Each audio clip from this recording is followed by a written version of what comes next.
যে কথাগুলো তুমি বলে দিলে, অথচ আমি যখন বাড়ি বাইরে গিয়েছিলাম আমি মনে মনে একটা এক্সপেক্ট করে গিয়েছিলাম যে আমি যখন ফিরে আসবো তখন দেখবো যে দম বন্ধ করে পরিবেশটা চলে গেছে। আমার এসে খুব ভালো লেগেছিল, দেখলাম সবাই খাবার টেবিলে বসে আছে, একটা আমি তোমার কথা জিজ্ঞাসা করেছিলাম, কিন্তু তারপরেই যা ঘটলো। যদিও আমি নিঃসন্দেহ যে কোথাও বড় রকমের একটা ভুল হয়েছে, তবু আমি চলে গেলে তোমার মাও বোধহয় খুব খুশি হন। দেখো অপূর্ব, তোমাদের এই শান্তির সংসারে আমি কোনো রকম অশান্তি বয়ে আনতে চাই না। আর তাছাড়াও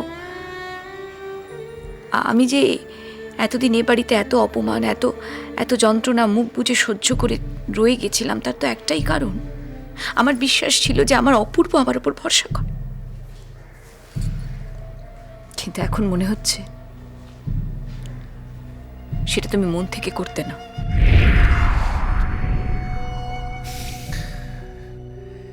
পুরোটাই তো তুমি একতরফা বলে যাচ্ছ। শতরূপা, তুমি মনে করো আমি তোমাকে বলেছিলাম ফোনে যে আমরা একটু বাড়ি বাইরে যাব, কটা দিন একটু অন্যরকম ভাবে কাটাবো, তা তোমার কি মনে হচ্ছে সেগুলো সেগুলো সান্ত্বনা দেওয়া ছিল তোমাকে? তা তো নয় শতরূপা, আমি এখনো সিনসিয়ারলি বিশ্বাস করি যে সবকিছু মিটমাট করে নেওয়া যায়। তার মানে যে মিটমাট হচ্ছে না তার জন্য আমি দোষী, আমি দায়ী, তাই তো? আরে বাবা, সেটা বলছি না না। না, এত অসম্মান, এত অবিশ্বাস নিয়ে কিন্তু এক ছাদের তলায় থাকা যায় না অপূর্ব। ঠিক আছে, আমি চলে যাচ্ছি। আমি এই শতরূপা, শতরূপা,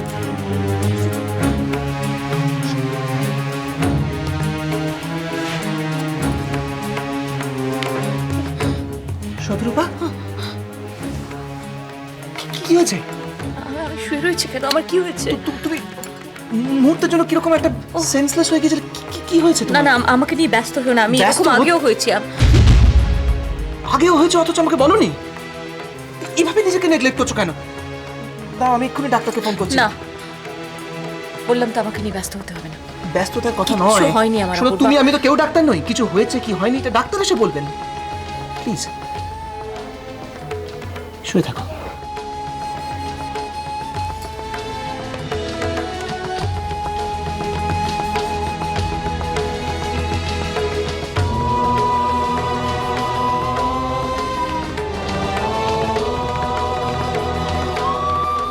হ্যালো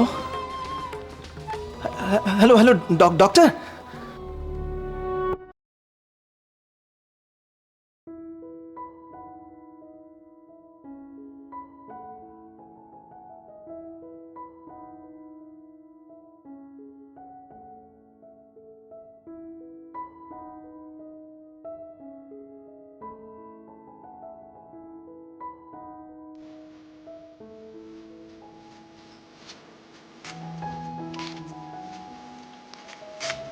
বৌমা, কি মা, আপনি এত রাতে অসুস্থ শরীরে উঠে এলেন? না এসে কোনো উপায় ছিল না বৌমা। এতদিন নিজের বাড়িতে থেকেও পরবাসী ছিলাম, অনেক অপমান অত্যাচার সহ্য করেও আমি মুখ খুলিনি। এতদিন তো ওঠার ক্ষমতাই ছিল না আমার, কিন্তু পরীর খবরটা পেয়ে মনটা আজ বড় উতলা হয়ে উঠেছে। সবই তো বুঝতে পারছি মা, কিন্তু মেয়েটার কোনো খবর পেলে? না মা, আমি তো ভেবে কোনো কুলকিনারা করতে পারছি না। সেই সকালবেলায় বেরোলো, তারপর ভয়ে আমার বুক কাঁপছে। কি হলো বলুন তো মা? এখনো মেয়েটা ফিরল না। কার অভিশাপে চৌধুরীর বাড়ির এমন অবস্থা হলো বলো তো বৌমা? বাড়ির কর্তা নিরুদ্দেশ, পরীকেও খুঁজে পাওয়া যাচ্ছে না। কেমন হলো এটা? আজ ছেলের জন্মদিন, সকাল থেকে কত আনন্দ করছে। ওর পরিমা ওর জন্য কেক কিনে আনবে, কত রকম উপহার কিনে আনবে। পায়েসের মতন পায়েস পড়ে রইল, জেদ করে শেষ পর্যন্ত ঘুমিয়ে পড়েছে। আহারে, দেখো বৌমা, তোমার শ্বশুর মশাই নিরুদ্দেশ হয়েছেন কিন্তু তবু মনে একটা আশা ছিল যে পরি তো আছে, সে একদিন না একদিন তার দাদুকে নিশ্চয়ই খুঁজে বার করবে। কিন্তু সেই আশাও তো আর রইল না। আপনি যদি এমন কথা বলেন তাহলে আমরা কার ভরসায় বাঁচবো বলুন তো? আমার যে মনের জোর শক্তি সবই হারিয়ে গেছে বৌমা। দেবা কোথায় বৌমা? থানায় গেছে। যদি কোনো খবর পাওয়া যায়, আমাদের দিক থেকে তো চেষ্টা করতেই হবে। বারবার বারণ করেছি পরীকে, সাবধান করেছি, আমাদের কোনো কথাই শোনেনি। অন্যের বিপদে ঝাঁপিয়ে পড়েছে, তাদের সাহায্য করবার জন্য মরিয়া হয়ে উঠেছে। পরের জন্য যে সর্বস্ব উৎসর্গ করেছে তাকে ঘরে আটকে রাখবে কি করে বৌমা? কিন্তু আমরা কি আর কেউ নই মা? আমাদের কথা কি একবারও মনে পড়ছে না? কত আশঙ্কা, কত ভয় ওকে ঘিরে, সে কথা একবারও ভাবছি না মা। কেঁদো না বৌমা, কেঁদো না। মানটির ঘুম ভেঙে যাবে, কেঁদো না। অনেকদিন রাধা মাধবের ঘরে যায়নি, আজ যাব। তাকে জিজ্ঞাসা করব তিনি বারবার এভাবে কেন পরীক্ষা নিচ্ছে, কেন পরীক্ষা নিচ্ছে।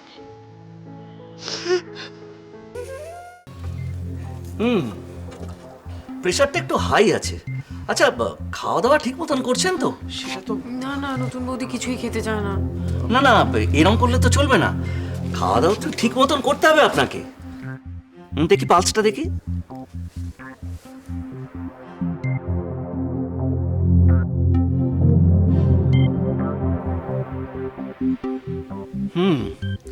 আচ্ছা, আপনার কি এরকম এই প্রথম হলো না আগেও হয়েছে? না, বিয়ের আগে কি ছিল তা তো বলতে পারবো না, তবে কদিন আগেও একবার হয়েছিল। সে কি, কবে? তুই যখন ছিলি না। আচ্ছা, আপনার এই সমস্যাটা কি অনেকদিন ধরেই চলছে? না, অপূর্ববাবু, হ্যাঁ। আমি কয়েকটা টেস্ট লিখে দিচ্ছি, হ্যাঁ, ওগুলো করিয়ে নেবেন। ওকে। কয়েক সেকেন্ডের জন্য ব্ল্যাক আউট হয়ে যাওয়াটা একটা সমস্যা। সঙ্গে একটা ইসিজিও করিয়ে নেবেন। হার্টের কোনো প্রবলেম থাকলে ওটা ধরা পড়ে যাবে। এখন ওষুধ কিছু আমি লিখলাম না, হ্যাঁ, আগে টেস্টগুলো আসুক, রিপোর্টটা দেখে তারপর আমি ওষুধ লিখবো। হ্যাঁ, ঠিক আছে, কিন্তু খাওয়া দাওয়ার ব্যাপারটা আপনি কিছু লেখেননি? খাওয়া দাওয়া এখন নর্মাল, তবে হ্যাঁ, বেশি স্পাইসি ফুড দেবেন না। না না, ডাবের জল দেবো? ডাবের জল? ডাবের জল কেন? ওটা একটু শুদ্ধ জলের চেয়ে আর বেশি কিছু নয়, তবে হ্যাঁ, পেশেন্টের যদি ভালো লাগে দিতে পারেন। না না, ডাবের জল আমি খুব একটা পছন্দ করি না ডক্টর। না, তাহলে খাবেন না। আচ্ছা, আপনি কি এর মধ্যে এরম কোনো খাবার খেয়েছিলেন যার পর থেকে আপনার এরম অস্বস্তি হচ্ছে? না, ঘরে তেমন তো কিছু খেতে চায় না, তা বাইরে যে কি খায় তা বলতে পারবো না। ঠিক আছে, কয়েকটা দিন রেস্টে থাকুন, হ্যাঁ, তারপর টেস্টের রিপোর্টগুলো আসুক। হ্যাঁ, ঠিক আছে, এখন আমি দেখছি। ডাক্তারকে এগিয়ে দিয়ে আসছি। চলি। আমাকে দিন, আমাকে। আচ্ছা আচ্ছা, আসো।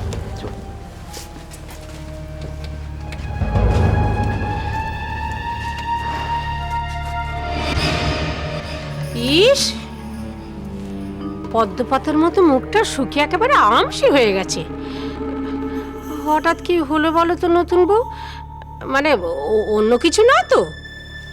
অন্য কিছু মানে? না মানে তোমার হঠাৎ কেন শরীর খারাপ হলো? আপনারা অযথা ব্যস্ত হবেন না, আমার তেমন কিছুই হয়নি। না হলে ভালো।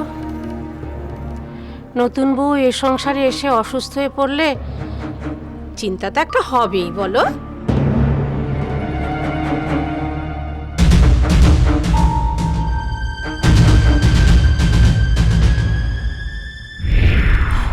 পরি কোথায়?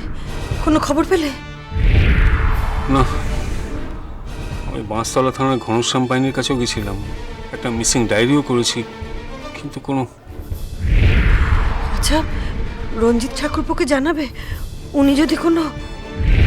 না রঞ্জিতকে ফোন করেছি, ও তো শুনে অবাক হয়ে গেল। অবশ্য ও বলল যে মন্ত্রীর এগেনস্টে পরি যা স্টেপ নিয়েছে তাতে ওর বিপদ হতে পারে, ও চেষ্টা করছে। হায় ভগবান, আমি যা ভেবেছিলাম তাই সত্যি হবে না তো? ওই ওই বদমাশ লোকগুলো পরীর কোনো ক্ষতি করবে না তো? আমি জানি না নীরু, এদিকে বাবাকে খুঁজে পাওয়া যাচ্ছে না, পরিও নিরুদ্দেশ। আমি কি করবো কিছু বুঝতে পারছি না।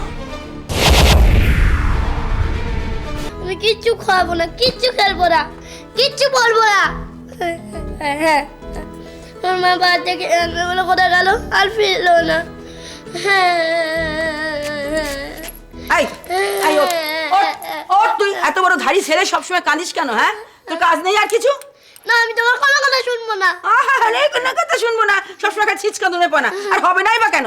যেমন মা তার তেমনি ছেলে। তুমি আমার মা কোথায় জানো? শিলিগুড়ি। ওই ওই ওই ওই, দেখি তোর সাহস তো কম না। তুই আমারই সামনে দাঁড়িয়ে আমাকে শিলিগুড়ি বলে ডাকছিস? হ্যাঁ, এক চড় মেরে তোমার দাঁত কপাটি ফেলে দেবো আমি। খবরদার বলবি না, যা যা তোর কাজে যা। আমার মাকে খুঁজে দেবে, তাহলে আমি তোমার সব কথা শুনবো। তোর মাকে আমি খুঁজে দেবো? কোথা থেকে খুঁজবো তোর মাকে আমি? হ্যাঁ, তোর মা কি আর আছে নাকি এখানে? আমার মা কোথায় গেছে? আমার মা তো বাড়ি থেকে কাঁদতে গেল। আমি যত রাত অব্দি জেগেছিলাম তত রাতেও আসেনি। আরে ওর মা বাচ্চাকে কাঁদতে গেছে, ওর জন্য মরে যায় তো। এদিকে এদিকে, তোর মা আর এখানে নেই। তোর মা উপরে চলে গেছে ভগবানের কাছে, ওইখান থেকে আর কোনোদিনও ফিরবে না, বুঝলি? তুই কেন বলে ওই যাবা? তুই বল কেন? ফেলবো আমি আবার আবার এগুলি মার। এই এই চল বল বললি কোথায় গেলে?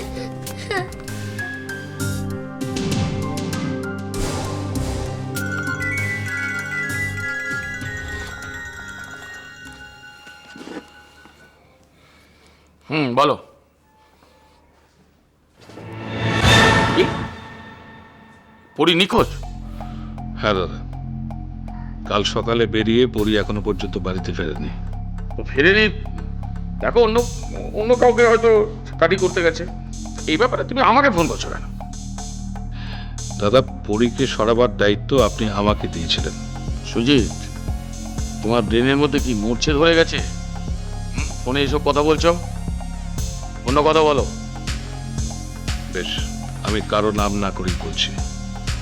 দাদা, যে কাজের দায়িত্ব আপনি আমাকে দিয়েছিলেন সেই কাজটা নিজেই করতে গেলেন কেন?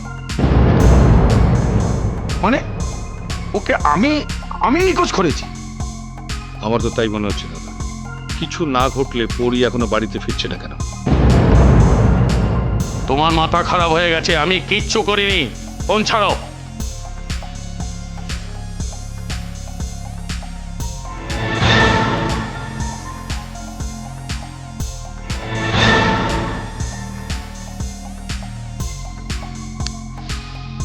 যতই অস্বীকার করো, এবার তুমিই ফাঁসবে দাদা। পরি কোথায়? মানে কি করেছো পরীকে? আমি কি করব? ন্যাকামি করো না সুজিত। কার সঙ্গে ফোনে কথা বলছিলে তুমি? ওই মন্ত্রী দুর্যোধন না? রীতা, সত্যি করে বলো সুজিত, কি করেছো? ওকে খুন করেছো নাকি অন্য কোথাও পাচার করে দিয়েছো? তা বিশ্বাস করো, আমি কিচ্ছু করিনি। তোমাকে বিশ্বাস?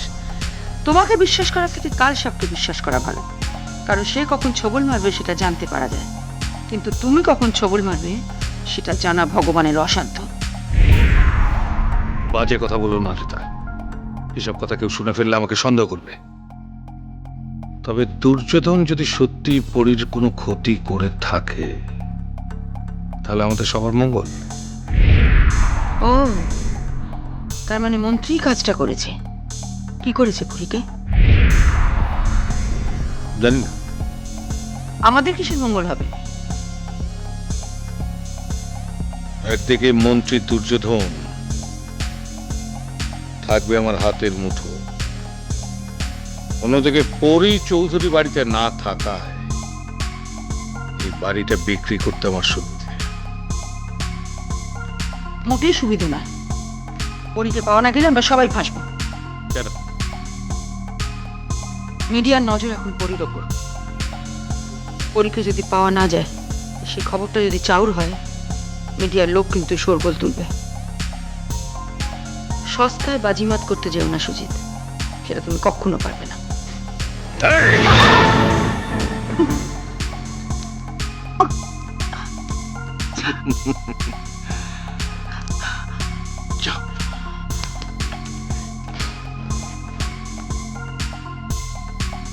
সস্তায় বাজিমাত কি করে করতে হয় সেটা সুজিত সান্যাল খুব ভালো করে জানে রিতা।